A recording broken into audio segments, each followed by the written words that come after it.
கிரிவலம் செல்வது மன அழுத்தத்தை குறைத்து ஆழ்ந்த அமைதியை தருகிறது. மலையை சுற்றி வரும்போது நேர்மறை எண்ணங்கள், அதாவது பாசிட்டிவ் வைப்ரேஷன்ஸ் அதிகரிப்பதாக நம்பப்படுகிறது. இது குழப்பமான நிலையில் இருப்பவர்களுக்கு தெளிவான முடிவெடுக்க உதவும் மன உறுதியை வழங்குகிறது. உடல் ஆரோக்கியம். இயற்கை மருத்துவம். திருவண்ணாமலை பல்வேறு மூலிகைகள் நிறைந்த மலை.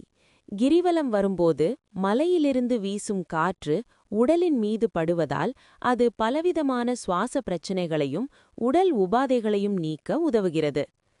உடற்பயிற்சி. சுமார் 14 கிலோமீட்டர் நடப்பது ஒரு சிறந்த உடற்பயிற்சி ஆகும்.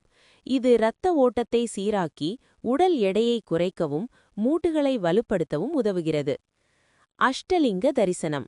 கிரிவல பாதையில் இந்திரலிங்கம், அக்னிலிங்கம், யமலிங்கம், நிருதிலிங்கம், வருணலிங்கம், வாயுலிங்கம், குபேரலிங்கம் மற்றும் ஈசான்யலிங்கம் என 8 லிங்கங்கள் உள்ளன.